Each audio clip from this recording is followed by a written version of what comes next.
Olá, você que me segue no Rodrigo Silva, Arqueologia. Estamos de volta aqui para o nosso bate-papo semanal. Hoje estou postando o vídeo um pouquinho atrasado, porque foi um dia bem cheio de atividades, mas eu não poderia deixar de postar aqui a nossa conversa, ainda que seja uma conversa virtual, que nós temos toda semana, tá bem? Eu estava querendo falar um pouquinho com você sobre o Armagedon, mas eu vou deixar esse assunto para uma outra época. Eu vou amadurecer melhor a estrutura dele para explicar o que era o Armagedon.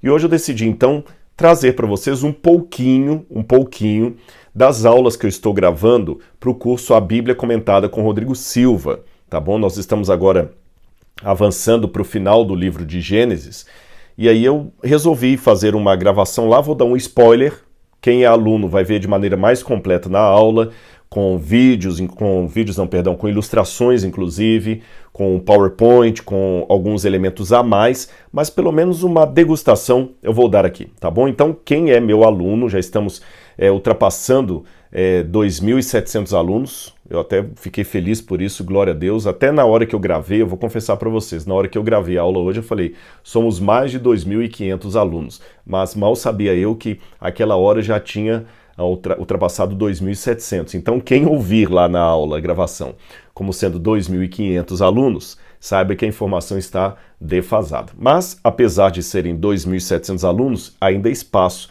para você também ser meu aluno ali no curso A Bíblia Comentada com Rodrigo Silva. Vou deixar no descritor aqui como é que você pode fazer parte desse curso aí mensalmente. Toda semana tem uma aula nova.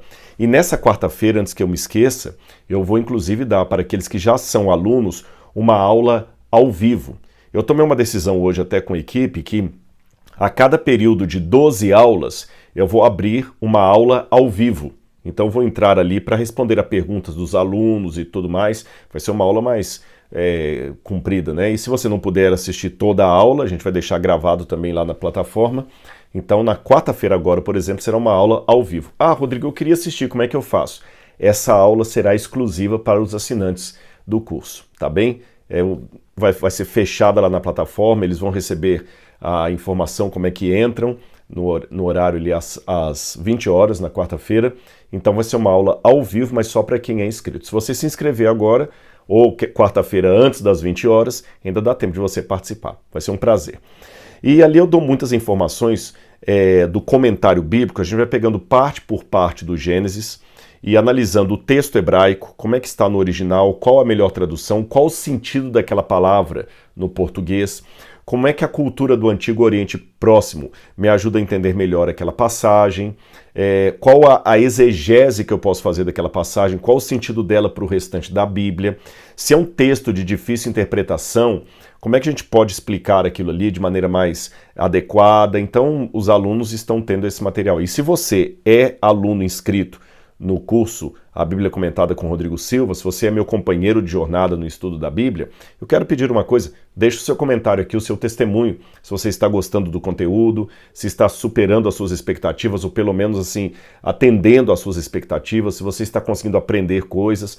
Eu estou preparando com muito carinho essas aulas. E uma partezinha do que eu falei lá, e vou trazer para vocês aqui para que todo mundo tenha uma noção, é com relação ao pacto de Abraão. Tá certo? O pacto de Abraão. O Gênesis, capítulo 15, traz a aliança de Deus com Abraão. E quando traz a aliança de Deus com Abraão, diz assim, depois dessas coisas, desses acontecimentos, a palavra do Senhor veio a Abraão numa visão, dizendo, não tenha medo, Abraão, na época era Abrão ainda, não tinha mudado o nome para Abraão, não tenha medo, Abraão, eu sou o seu escudo e lhe darei uma grande recompensa. Abrão respondeu, Senhor, se me darás, Senhor Deus, que me darás se continuo sem filhos e o herdeiro de minha casa é o Damasceno Eliezer? Eu explico na aula lá as dinâmicas jurídicas que havia na época de Abraão. Nós analisamos os textos da cidade de Nuzi, os tabletes de Nuzi, o código de Hammurabi, o código de Eshnuna, os tabletes de Ebla. São textos legais daquele período ali que a gente chama período patriarcal ou período da Idade do Bronze, que nos ajudam a entender essa disposição jurídica de Abraão. Por que ele colocou Eliezer, o Damasceno, como sendo o herdeiro dele, né? já que ele não tinha filhos. Havia uma disposição legal sobre isso, como também tinha uma disposição legal para Sara oferecer a serva dela para Abraão. Então mais detalhes estão lá no curso. Mas aí Deus pega e propõe para ele um pacto. Aí diz o seguinte: Abraão respondeu: se tu não me deste descendência e um servo nascido em minha própria casa será o meu herdeiro, como é que isso pode acontecer? É interessante que essa posição de Abraão aqui, ela me chama a atenção que é um homem com dúvidas. É uma das primeiras vezes que Abraão vai falar aqui. Todas as vezes que Abraão vai falar, Abraão demanda uma dúvida. Por que eu estou chamando a atenção disto? Porque Abraão, ou depois Abraão, ele é considerado na Bíblia o pai da fé. E é interessante que o pai da fé, quando Deus o chama, ele não apresenta uma certeza, ele apresenta uma dúvida. Disto eu posso aprender várias coisas. Letra A, que a fé também contempla a incerteza. Que ter dúvidas e fazer perguntas honestas não é contrária, não é uma atitude contrária a um homem ou uma mulher de fé. Pelo contrário, pessoas de fé também questionam. Jesus terminou o seu ministério na cruz do Calvário com uma pergunta: Deus meu, por que me desamparaste? É por isso que um dos livros que eu escrevi, eu teria um exemplar por aqui, o título dele é O Ceticismo da Fé. Por que o ceticismo da fé? Porque às vezes é preciso duvidar para crer. Vocês já viram um livro por aí? Tem um exemplar, tá bem aqui, ó, na minha cara aqui, ó. O Ceticismo da Fé. Porque às vezes é preciso duvidar para crer. E Abraão demonstra o seu lado humano de dúvida. Então Deus não é ofendido com as nossas dúvidas. Depende com que espírito você coloca estas dúvidas. Tá certo? Há dúvidas honestas, há dúvidas autênticas, há dúvidas tremendamente humanas e há dúvidas de desconfiança. A desconfiança é diferente do questionamento honesto. A desconfiança são os motivos que eu apresento para não confiar, sabe? É diferente. E Deus, então, de maneira muito, assim, misericordiosa, paciente, longânimo, como se fosse quase um professor ensinando para uma criança primária, a palavra do Senhor diz assim: este, falando do Damasceno lá, do Eliezer, este não será o seu herdeiro, Abraão. Pelo contrário, será aquele que será gerado por você, esse será o seu herdeiro. Então o Senhor levou Abraão para fora e disse: olha os céus e conte as estrelas, se é que pode contá-las. É interessante essa ideia de chama Abraão para fora de onde? Certamente da tenda de Abraão. Naquele tempo, no período patriarcal, aliás, como os beduínos o fazem até hoje, as tendas eram feitas, o tecido, de lã de cabra. Geralmente eles pegavam o pelo da cabra e faziam uma tenda muito trançada. É caríssima uma tenda dessa. O meu sonho de consumo é conseguir um dia trazer uma tenda dessa para armar no Museu de Arqueologia do UNASP, uma tenda beduína, como eles fazem, para mostrar como era a vida de Abraão, montar uma em tamanho natural ali. No Museu da Andrews, lá nos Estados Unidos, eles têm uma tenda dessa, mas é muito caro. Uma tenda dessa não sai por menos de 5 ou 10 mil dólares aproximadamente. Lá na Record TV, eles trouxeram uma tenda lá do Marrocos para fazer as cenas de Abraão. E uma coisa que chama atenção nessa tenda é que a trama e a urdidura do tecido é mais ou menos como se fosse isso aqui, olha. Tá bom? Todo o tecido é entrelaçado assim. De maneira que, se está fazendo muito calor, o vento passa pelos buracos do tecido e refrigera todo mundo que está na casa. Porém, se estiver fazendo se a temperatura cair e a umidade relativa do ar aumentar, indicando alguma nuvem de chuva à distância, porque você sabe, no deserto pode não chover copiosamente, mas a umidade relativa do ar aumenta. Então o que é que acontece com esse tecido da tenda do beduíno ou do patriarca? Ele fecha, porque a lã incha, então ele fecha. Acontece isso. Lembra aqueles galinhos de geladeira que a mãe da gente colocava? Quando ia chover, ele mudava de cor. A gente achava aquilo mágico. Como é que muda de cor sabendo que vai chover? É porque ele é sensível à mudança na umidade relativa do ar. Então o galo muda de cor. No caso ali da tenda, os poros se fecham porque a lã incha. Ela absorve aquele aquela umidade do ar, ela enche, os poros fecham, de modo que não chove dentro. Pode cair bicas de água do lado de fora que não chove dentro da tenda. Mas tem um detalhe a mais. Quando você olha a tenda do lado de dentro, com esses buraquinhos, e ela é toda escura, aqueles buraquinhos ficam parecendo estrelas. E a tenda fica parecendo uma cortina do céu. É por isso que no livro de Isaías há uma comparação. Isaías fala o seguinte: Tu, ó Senhor, estendes o céu como uma cortina, que não é uma boa tradução. Na verdade, não é como uma cortina, é como o pano de uma tenda. Então Abraão estava acostumado a deitar dentro de sua tenda e colocar a mão assim, né, para dormir e começar a olhar a tenda. Aliás, existe até uma tradição antiga, milenar, entre os beduínos, que o céu é como se fosse a tenda de Deus. Por isso que Isaías faz aquela comparação: Tu, ó Senhor, estendes os céus como se fosse uma tenda, uma cortina, né, de barraca. E eles acreditavam que o céu seria a tenda onde Deus moraria.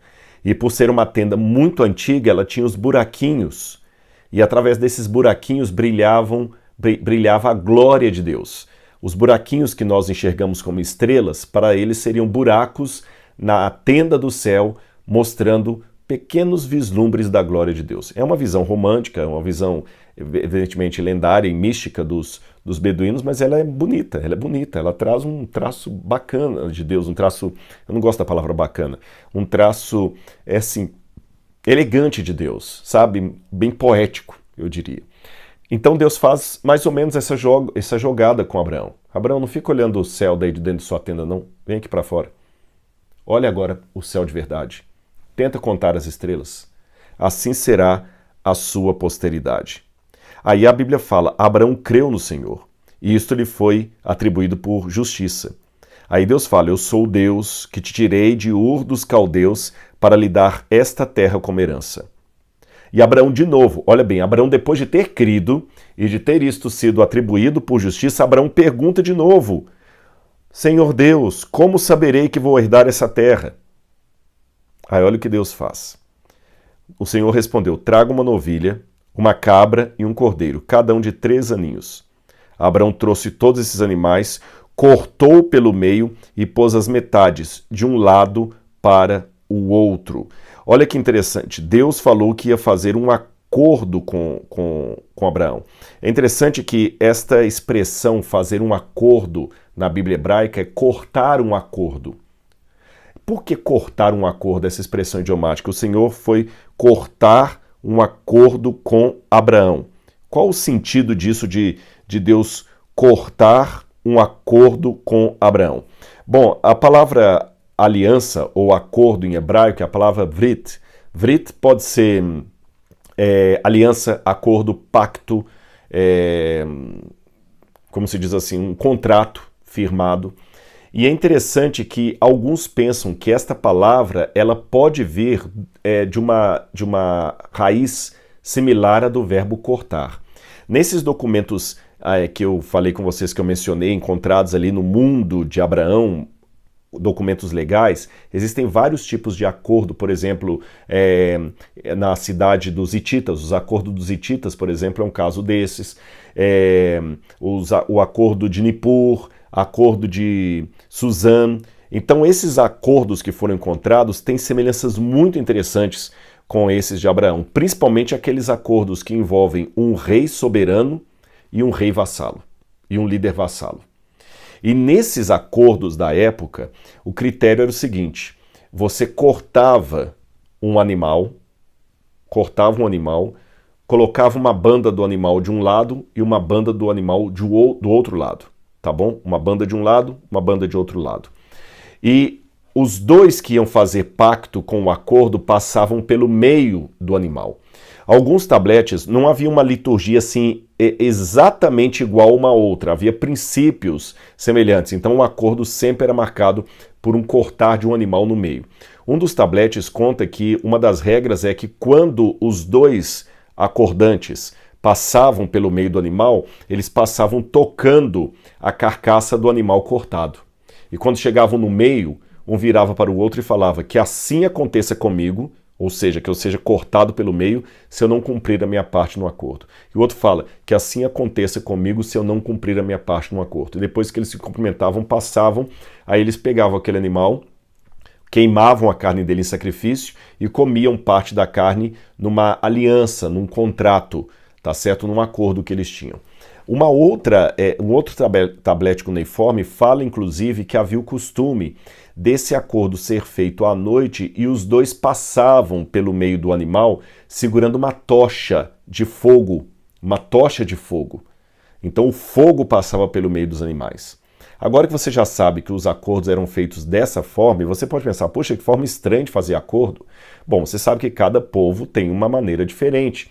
Se você for à época do feudalismo, o senhor feudal recebia terras de um rei soberano a partir do momento em que o rei chamava todos ali presentes, uma relíquia sagrada da igreja era trazida e aquele sujeito tinha que beijar a relíquia em público, jurar em público fidelidade ao senhor, que ele emprestaria o exército dele para o rei também juraria, mediante o beijo na relíquia, que ele também daria o exército dele para proteger o feudo, veja, beijar a relíquia. Os índios estadunidenses tinham o costume de fumar um cachimbo para celebrar, por exemplo, um acordo de paz. Você tinha que fumar o cachimbo com o índio. Imagina eu que não fumo.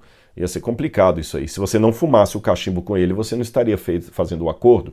Nós aqui no Ocidente temos o costume de apertar as mãos.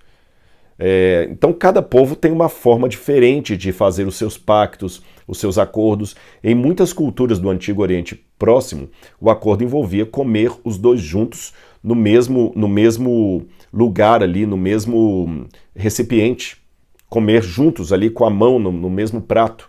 Então tudo isso era uma forma de fazer acordo. E como Abraão viveu nessa época, Deus usou o jeito de fazer um acordo da época para fazer sentido para Abraão. Em outras palavras, o Senhor partiu do conhecido para o desconhecido.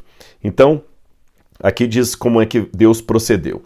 Abraão trouxe todos os animais. Olha o que Deus falou. Traga uma novilha, uma cabra e um cordeiro, cada um de 3 aninhos, 3 anos, e uma rolinha e um pombinho. Deus só falou para trazer. Deus não falou para cortar. Abraão trouxe esses animais e cortou-os pelo meio e pôs as metades uma diante da outra. Então veja bem, só o fato de Abraão ter trazido os animais e ter cortado os animais pelo meio, Deus só pediu para trazer os animais. É porque Abraão já entendeu que Deus ia fazer um acordo com ele, um pacto com ele. Aí diz, e Abraão trouxe os animais e cortou pelo meio, as aves, porém, ele não cortou pelo meio. As aves de rapina desciam sobre os cadáveres e Abraão as enxotava. Ou seja, cadê Deus que vem fazer o pacto comigo e não aparece? Ao pôr do sol, um sono profundo caiu sobre Abraão, e grande pavor e densas trevas tomaram conta dele. Ou seja, por que Deus faz isso? Eu mesmo já me fiz essa pergunta. Por que Deus logo de cara já não deu o acordo com ele? Por que Deus faz a coisa demorar? Eu confesso para vocês que eu já me fiz essa pergunta no texto bíblico. Por que Deus demorou tanto a dar Isaac para ele? Deus sabia que ele queria. Por que Deus demora tanto a responder algumas vezes? Uma resposta para longe de qualquer questionamento eu não tenho. Mas um princípio de vida que tem me acompanhado e tem dado certo, eu posso dar para vocês. O princípio é o seguinte: não discuta com o especialista. Ele sabe mais do que você. E uma das características do especialista que sabe mais do que você é que ele vai falar coisas que você não entende, vai fazer conclusões baseadas em raciocínios e argumentos e evidências que você está longe de compreender. Por exemplo, vou dar um exemplo. Quando um astrônomo diz para mim que a estrela tal está a tantos anos-luz da Terra, e ele olha, para mim está tudo igual. Eu vejo um monte de estrela, uma maior, outra menor, eu não sou astrônomo. Como é que ele sabe que aquela está a 40 mil anos-luz e a outra está a 50 mil anos-luz?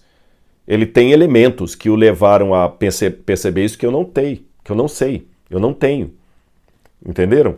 Por exemplo, quando eu encontro um tablete cuneiforme que menciona um eclipse lunar ocorrido na cidade de Lagash, no 3º ano do reinado do rei Gudea, essa informação me interessa, porque se eu souber quando aconteceu o eclipse baseado no calendário que eu uso hoje, eu posso dizer quando é que foi o 3º ano do reinado de Gudea. Mas o que eu faço? Eu chego para o astrônomo ou para o físico, que trabalha com astronomia, e fala o seguinte: olha, eu preciso saber quando é que houve um eclipse solar visível nesse quadrante da Terra aqui, eu dou as coordenadas para ele, mais ou menos no terceiro milênio antes de Cristo, ou no segundo milênio antes de Cristo. Ele vai lá e terceiro milênio mesmo. Ele vai lá e faz os cálculos dele e fala: olha, um eclipse com visibilidade de tantos por cento nessa região, com tantas nuvens, como é que ele sabe até a quantidade de nuvens que havia no céu? Algumas coisas, por trabalhar em conjunto com físico, com químico, quando, por exemplo, eu datei aquela inscrição que eu traduzi de Nabucodonosor da Babilônia, que eu datei lá na USP, eu tenho uma noção vaga do... Mas assim, fora isso, não tem muita coisa. Como é que o sujeito coloca o olho no microscópio e sabe que anticorpo ele vai criar a partir de uma vacina para combater aquele vírus ali? Então, sabe o que eu faço? Eu deixo o especialista fazer o trabalho dele e não discuto. Então, Deus é o especialista maior. Se ele está demorando, ele sabe mais do que eu. E ele faz coisas que, na minha situação de leigo, eu posso não entender. Aí, quando Abraão já estava cansado, Abraão dormiu. E olha o que aconteceu. Então o Senhor lhe disse: fique sabendo com certeza que a sua posteridade será peregrina na terra alheia, será reduzida à escravidão e será afligida durante 400 anos. Ou seja, você está achando que seu filho está demorando? Vai demorar ainda mais eles terem a terra de fato. Mas eu castigarei a nação que os escravizar. Depois eles sairão com muita riqueza. No curso eu vou explicar por que Deus vai castigar a nação se ele mandou essa nação escravizá-los. Tá bom? No curso eu explico isso. Você irá para junto dos seus pais em paz. Será sepultado em boa velhice. Na quarta geração voltarão para cá, porque a medida da iniquidade dos amorreus ainda não se encheu.